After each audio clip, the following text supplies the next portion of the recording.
bonjour. On va commencer nos deux conférences qui vont clôturer cette journée et demie de séminaire. Et pour ces deux conférences, on accueille donc Julie Deliquet et Stéphane Beau. On avait imaginé, pour clôturer ce séminaire, ouvrir un peu sur l'extérieur et faire un pas de côté. Et on avait rêvé accueillir des artistes que nous aimons et que nous admirons. Et nous avons la chance aujourd'hui donc d'accueillir Julie Deliquet, qui est comédienne, metteuse en scène et qui dirige depuis 2020 le théâtre Gérard Philipe à Saint-Denis, où nous avons l'habitude d'emmener fréquemment nos élèves pour assister à très variés spectacles de théâtre et autres. Nous avons choisi d'inviter aujourd'hui Julie Deliquet pour son travail et aussi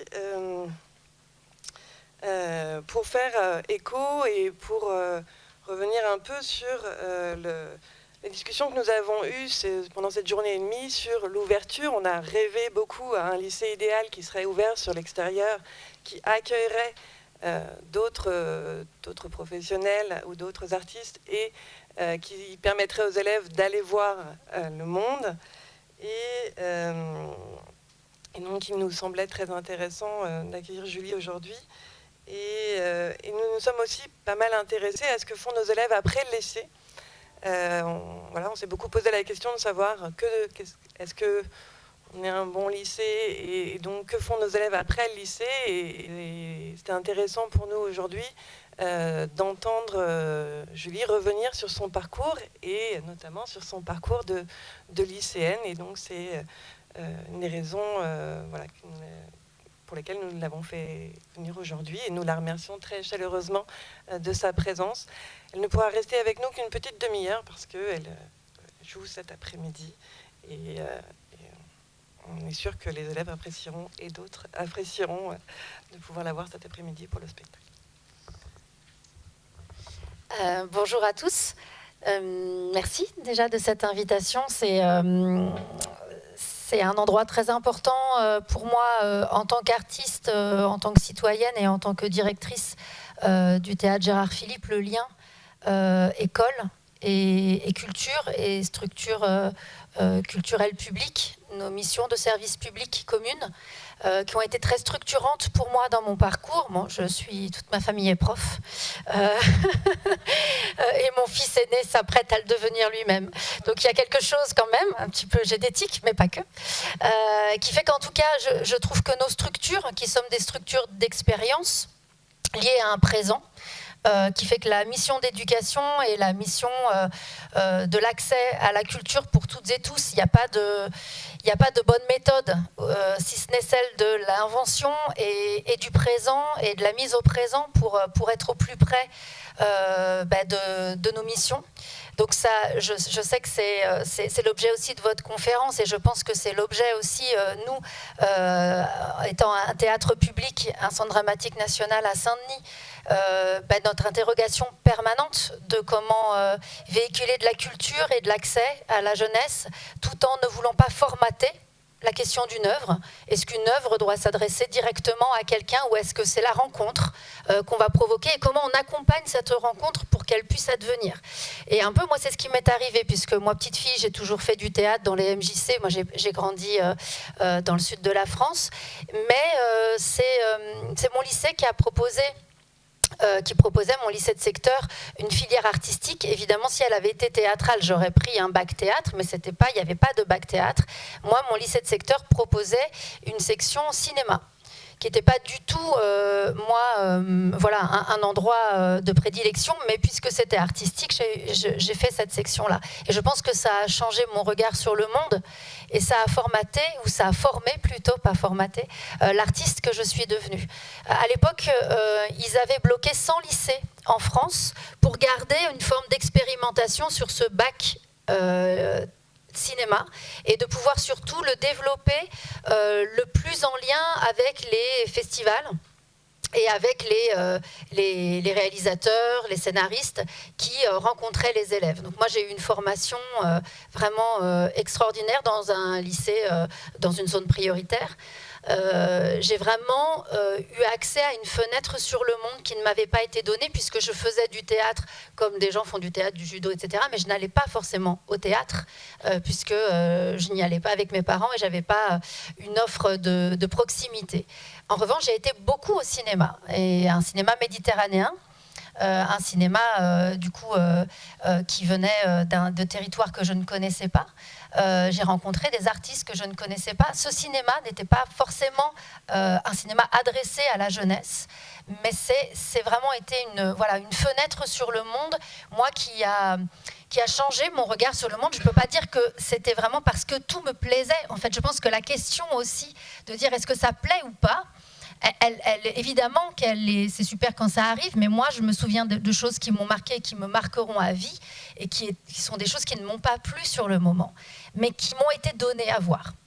Et qui m'ont été données à voir avec une grande notion d'exigence. C'est-à-dire qu'on nous missionnait, on nous accompagnait évidemment, mais on ne nous biberonnerait pas non plus. Enfin, je veux dire, on ne nous disait pas attention, il va y avoir ci, il va y avoir ça. C'était un moment qui était hors dehors de l'idée de la consommation de l'art, évidemment. C'était un accès à l'art. Et évidemment, des endroits de parole et de collectivité. C'est-à-dire que moi, j'ai vécu le lycée avec une notion collective. C'est-à-dire que faire partie aussi d'une section en développement, c'est aussi, en tant qu'élève, participer avec les professeurs à un développement culturel et éducatif commun. Moi, j'ai eu le sentiment aussi de rencontrer les professeurs de façon intime, parce qu'on a coporté des projets. Moi, j'ai passé le bac en section réalisatrice. On avait chacun une mission, mais on sentait qu'on écrivait les choses ensemble et qu'on les repensait ensemble, et qu'on avait aussi une transmission nous-mêmes avec les classes, soit qui allaient venir quand on était en terminale ou quand on était en seconde. On était vraiment aussi dans une vraie transversalité de l'idée de la seconde, de la première et de la terminale, en dehors des examens obligatoires, évidemment, auxquels on était tous amenés à passer avec le bac de français et le bac général ou technologique.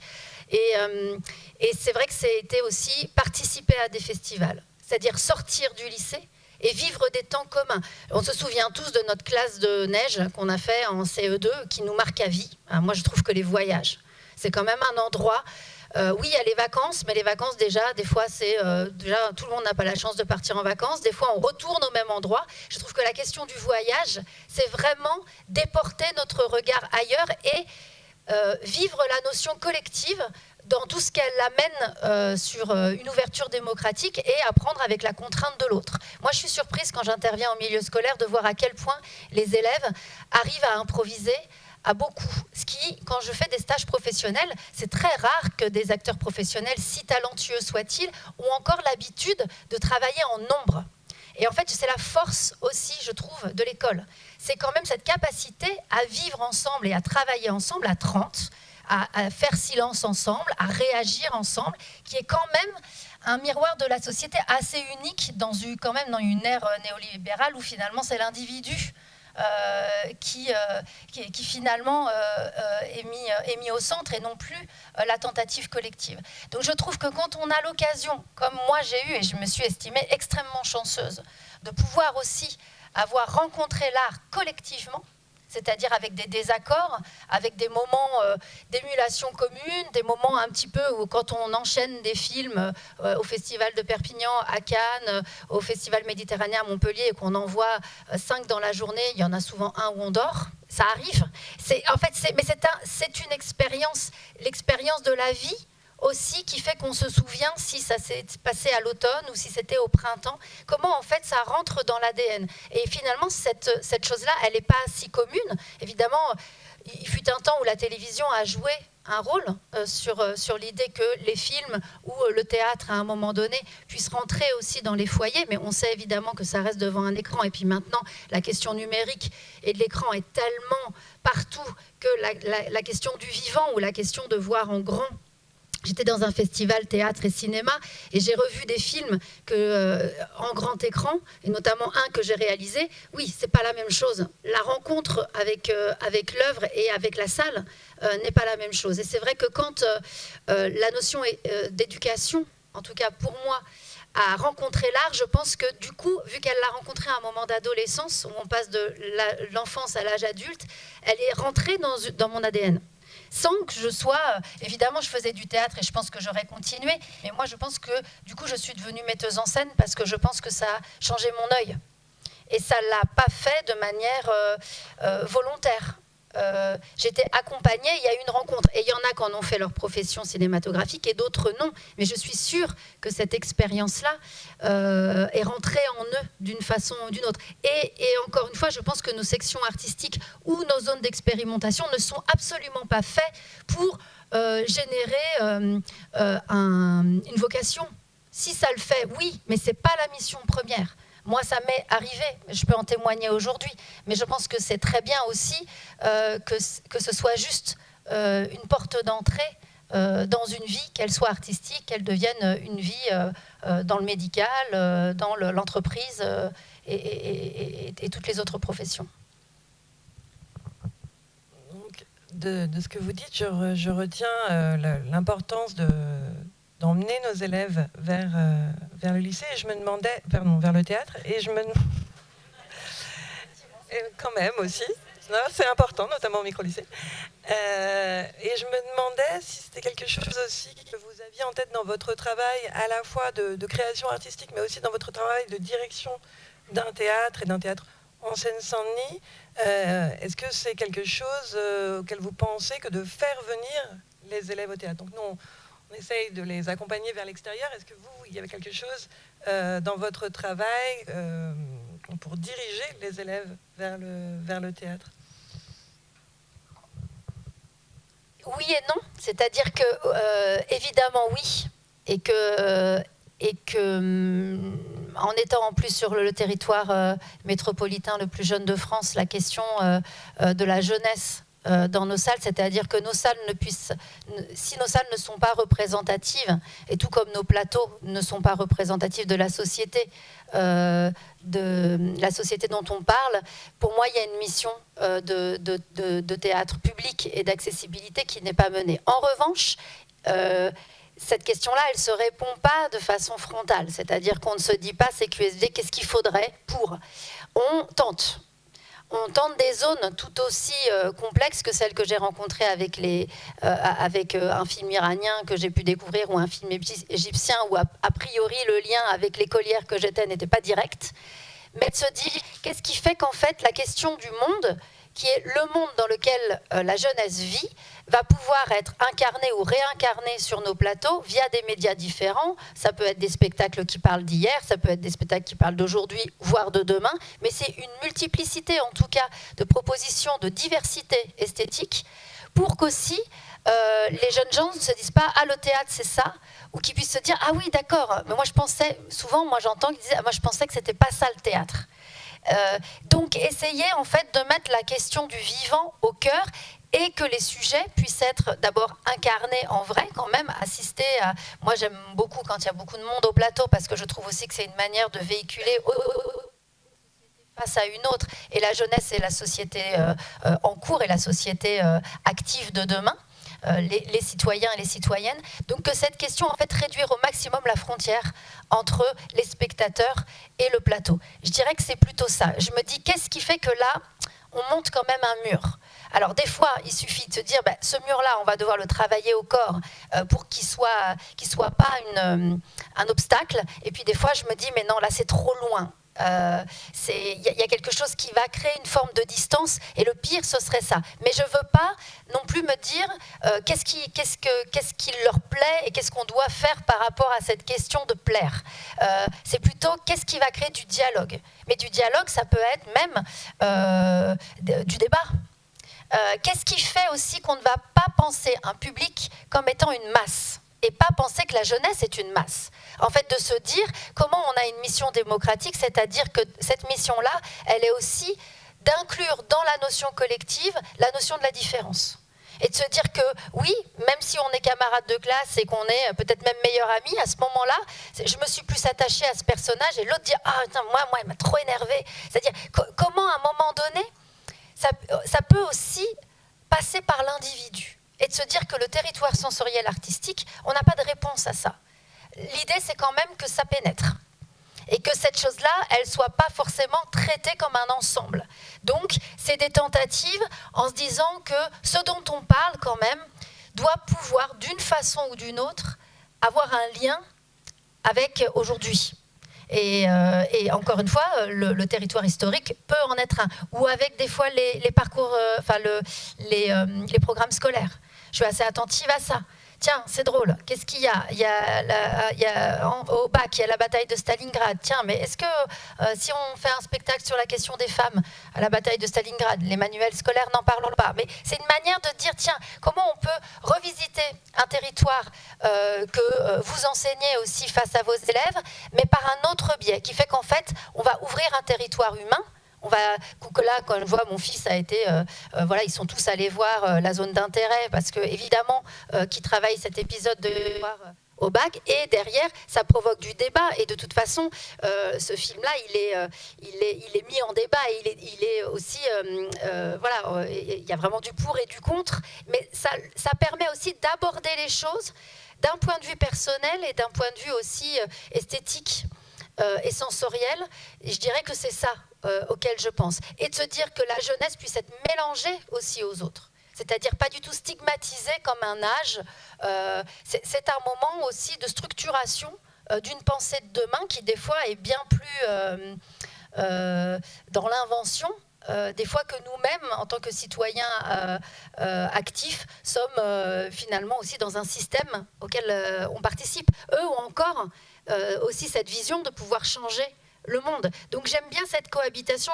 J'ai été touchée, il y avait l'ancien maire de Saint-Denis, Patrick Braouzek, qui a été aussi instituteur à Saint-Denis et député.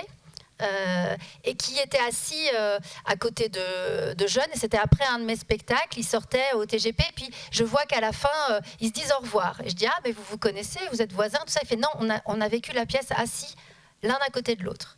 Et ça, j'ai trouvé ça quand même fort, en fait, ce moment ensemble, avec tout ce qui, effectivement, la vraie vie les aurait peut-être pas fait se rencontrer, ou en tout cas, pas se parler ou échanger, ils avaient vécu, ils avaient respiré, vécu ce spectacle-là ensemble. Et du coup, ils avaient besoin de se dire au revoir.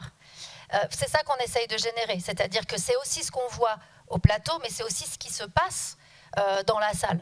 C'est aussi les moments d'attente, les moments de rentrer dans un espace qui finalement devient commun. C'est pas si simple de passer la porte d'un théâtre. Et au bout d'un moment, on se dit, bah, c'est pas si compliqué non plus, en fait, parce qu'on se dit, ah oui, c'est ça.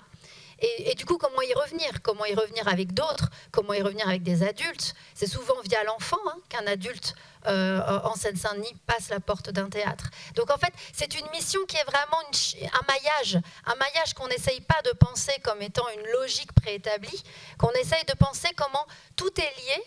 Et que dans l'expérience, de toute façon, c'était Ariane Mouchkine qui disait ça, qu'on soit ouvrier, qu'on soit médecin, qu'on soit enseignant, qu'on soit artiste, c'est la tentative qui est belle, peu importe le résultat. Je crois que c'est toujours ça que je me dis. Mais par contre, il faut quand même qu'il y ait une équation pour que la tentative advienne et qu'on se dise là, quand même, dans l'idée, ça peut se passer pour toutes et tous. Je crois que ce serait assez idéal pour nous de pouvoir penser la tentative sans s'inquiéter du résultat. Vous avez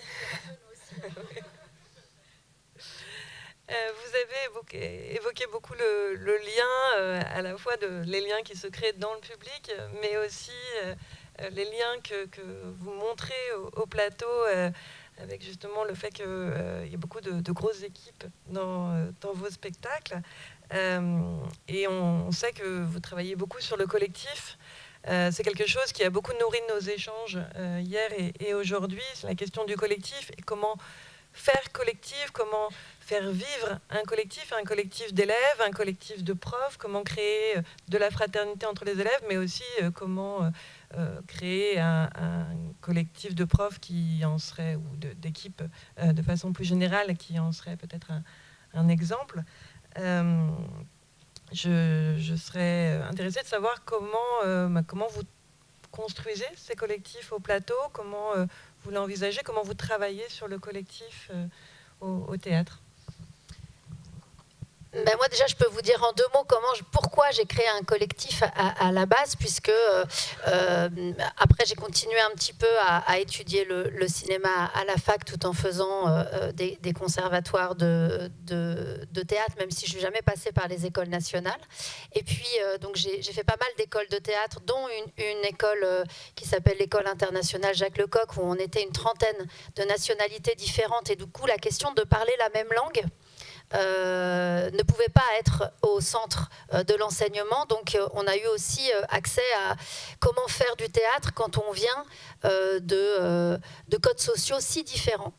Et du coup, la question du corps, la question de l'engagement du corps ou la question de la place de chacun, puisque c'était aussi une école qui rassemblait des artistes très différents, ça pouvait être des plasticiens, des danseurs, des interprètes. La question aussi de comment on fait ensemble avec des regards si différents a été très importante pour moi, au-delà de la notion du texte.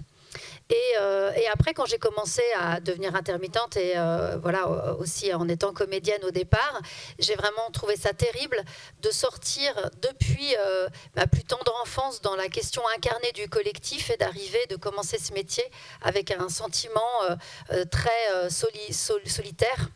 Voilà, un acteur, il attend que le téléphone sonne, il participe à des aventures, et puis il y a des grands moments de solitude. Et je voyais les camarades avec lesquels j'avais été dans les différentes écoles, soit travailler peu, soit travailler mal. Du coup, j'ai eu l'idée de dire, mais en fait, moi, c'est l'émulation des écoles qui ont fait qu'aussi on a appris à se regarder, garder un espace pour regarder l'autre. Ça, moi, ça a été très important, faire silence ensemble, attendre son tour, rire de quelque chose et de prendre autant de plaisir à regarder quelqu'un passer une scène qu'à l'éprouver soi-même. Ça me manquait énormément dans la vraie vie, et je me disais, d'ailleurs je me disais à l'époque, si c'est ça le théâtre, non, je crois que je préférais à ce moment-là passer un CAPES, enseigner à l'école, etc. Et j'ai donc réuni des camarades de façon vraiment dans un garage, hein, en leur disant, mais moi c'est pas tant l'idée du produit du spectacle, mais plutôt de la production, c'est-à-dire qu'est-ce que c'est qu'engager un temps long pour la recherche pour après produire une œuvre. Donc je leur ai dit, donne-nous un temps. On était tous intermittents, on avait de la chance. Sans l'intermittence, évidemment, il fallait bien qu'on paye nos loyers, on n'aurait jamais eu l'occasion de consacrer un temps ensemble. Et on a tenté de répondre à l'idée du collectif. Donc au début, on était quelques-uns. Et après, maintenant, ça reste très fondateur de dire, à chaque fois que je monte un projet, quel corps collectif je vais créer. Donc ça passe d'abord par l'idée qu'un corps collectif, oui, on est un peu devenu une famille depuis toutes ces années, mais ça doit rester toujours une famille choisie. C'est-à-dire que moi, j'ai besoin de refaire cet acte originel, de choisir celles et ceux qui vont participer au prochain projet, et quel visage collectif, et du coup, quelle mise en expérience démocratique je vais créer. Donc, est-ce que ça va être l'intergénérationnel mis ensemble? Est-ce que ça va être que des femmes? Est-ce que ça va être la jeunesse? En fait, j'essaye de mettre en expérience à chaque fois une nouvelle notion communautaire que je vais aborder d'une façon différente et en même temps de manière infinie, un peu toujours la même, seulement parce que les individus qui composent ce collectif sont différents, du coup, l'expérience l'est. Donc ça part de ça, et après mes spectacles, bon, c'est toujours un peu la notion d'interrogation de comment faire société et comment vivre ensemble. Donc ça peut être à l'usine en tant que collègue, ça peut être au sein d'une famille, ça peut être au sein d'un centre social, ça peut être à l'hôpital, ça peut être à la guerre. Après, c'est le sujet, en fait, qui va donner une identité différente. L'intergénérationnel, ça a été très important. Moi, j'ai accompagné une promotion d'école nationale pendant 4 ans à Saint-Étienne, donc des jeunes gens qui commençaient ce métier. moi j'ai eu vraiment l'impression qu'il y a eu un avant et un après dans ma carrière. Le fait aussi de pouvoir accompagner une jeunesse là où nous on s'est structuré de façon très autogérée. Nous à 30 ans on a été reconnus par l'institution, mais moi quand j'étais élève à 20 ans, il n'y avait pas des bandes de trentenaires qui étaient dans les théâtres nationaux. C'était quand même des hommes puissants, blancs, âgés, plus âgés en tout cas, qui avaient de l'argent. C'était ça le modèle, hein, moi, quand j'étais élève. Donc on ne se disait pas, ces lieux-là sont accessibles. Il y a eu vraiment une mutation qui, dans un premier temps, s'est quand même fait par l'émergence de groupes qui ont cohabité les uns avec les autres, et pas les uns contre les autres. Ça a été aussi une grande chance que des lieux fassent le pari de dire, il n'y a pas un grand groupe, il y a des groupes. Et il y a même des acteurs qui passent d'un groupe à l'autre. Et finalement, on s'est apporté. On a appris ensemble à regarder les autres compagnies qui étaient précurseurs d'une ère collective. Et puis après, il y a eu aussi une féminisation des porteurs de ces grandes équipes. Ça, c'était aussi nouveau. On a été classé quand même dans la case de l'émergence très longtemps. Moi, j'ai été la jeune metteuse en scène jusqu'à il y a quelques années, alors que j'allais avoir 40 ans. Je veux dire, c'est drôle comme les parcours de femmes ont été quand même mis dans des parcours de débutantes très longtemps. Et donc voilà, aussi de militer, de se dire, nous, ça a été le fruit du travail, ça n'a pas été le fruit d'une mode. On a aussi auto-créé notre propre mouvement théâtral qui a fait quand même un tournant sur le paysage théâtral français. J'en fais partie, mais parmi plein d'autres. Je ne suis pas plus à l'origine que d'autres équipes. Ça, j'ai trouvé ça très rassurant de faire partie d'une génération. Parce que du coup, c'était identitaire. Donc moi aussi, d'être attentive à la génération qui arrivait, parce que oui, quand on a 40 et qu'on voit les élèves arriver sortis d'école nationale à 20 ans, c'est une autre génération, donc c'est eux maintenant l'émergence, et moi, d'avoir accompagné ces jeunes gens qui pensaient le théâtre de demain, qui étaient confrontés à des questions de genre, des questions d'égalité, des questions de diversité représentées sur les plateaux, de manière beaucoup plus moderne que celle qui nous avait traversé nous, parce que nous, dans les écoles, on n'avait pas cette diversité qui était incarnée. Enfin, je veux dire, nous, on était tous filles de profs ou de médecins, si je caricature, hein, dans les écoles que j'ai fait. Donc là aussi, on a vu qu'il y avait une grande avancée sociétale de la part de la nouvelle génération. Et que moi, j'avais tout autant à apprendre d'eux. Donc j'ai vraiment voulu travailler avec eux et de se dire qu'au théâtre Gérard Philipe, il fallait aussi que cette jeunesse-là, c'est-à-dire que puisqu'on nous demande dans nos missions et nos cahiers des charges de représenter ou de s'adresser à tous les âges de la vie, donc que ce soit en crèche, en maternelle, au cours élémentaire, dans le secondaire et jusqu'aux EHPAD, eh bien, il fallait aussi que les âges de la vie, de la création soient représentés sur nos plateaux.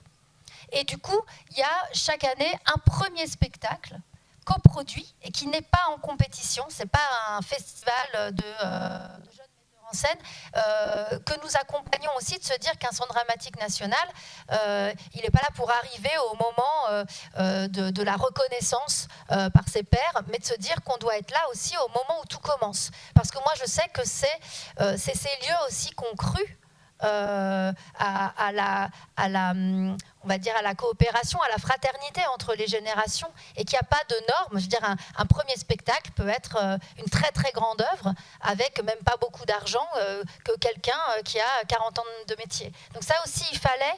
Je me sentais missionnée non seulement d'avoir évidemment une mission pour la place des femmes, en demandant aux habitantes et aux jeunes filles et aux petites filles de choisir un nom de femme pour rebaptiser la grande salle du théâtre Gérard Philipe, puisqu'il n'y avait que des noms d'hommes, mais de se dire aussi que la jeunesse, elle devait aussi être un miroir, et de se dire que quand on est dans la salle, c'est possible d'être sur scène, ou c'est possible d'être celui ou celle qui met en scène ça.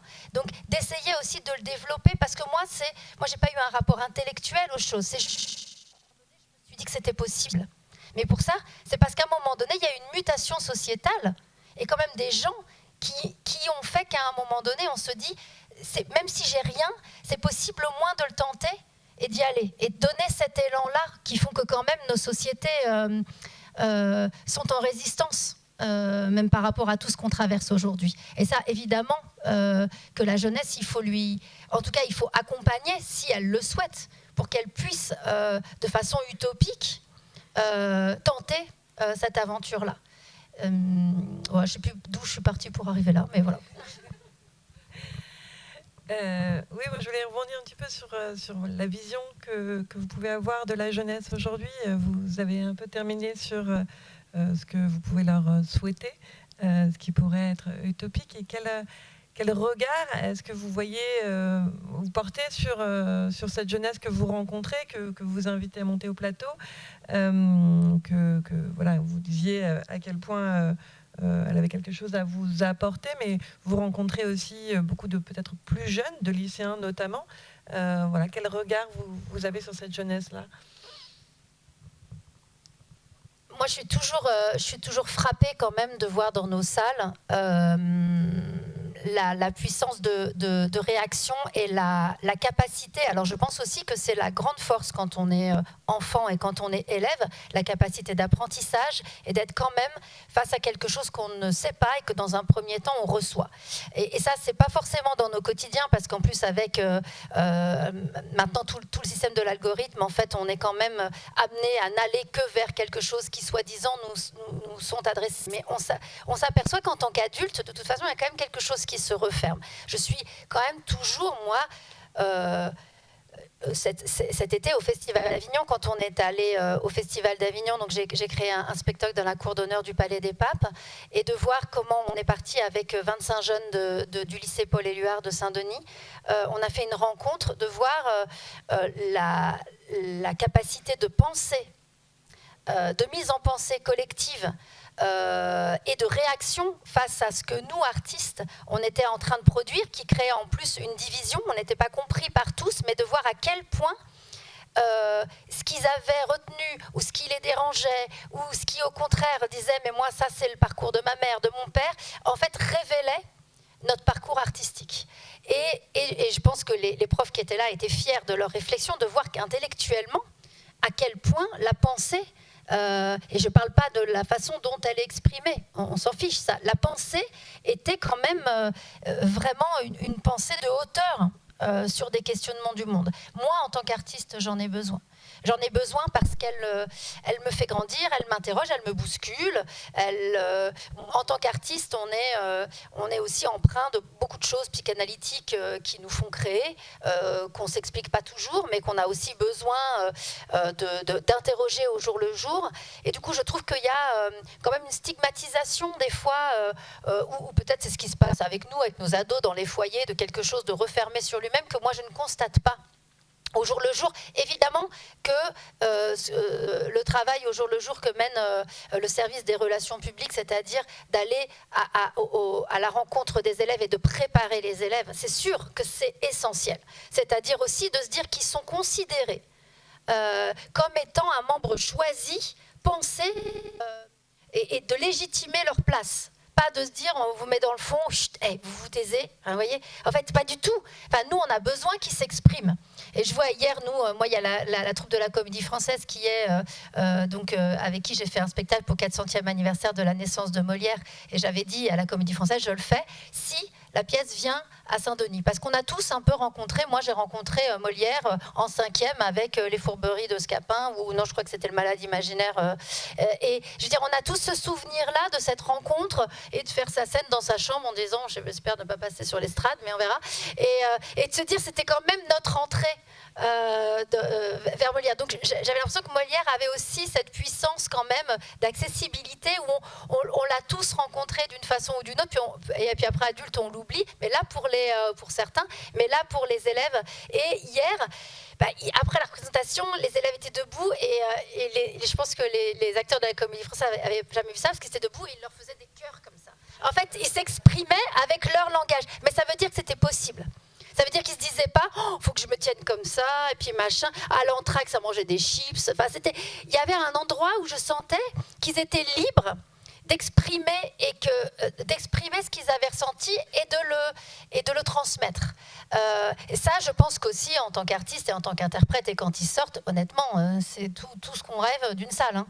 Donc, moi, j'avoue que dans les salles où il n'y a pas de classe, j'ai l'impression qu'il manque quelque chose à mon spectacle, vraiment.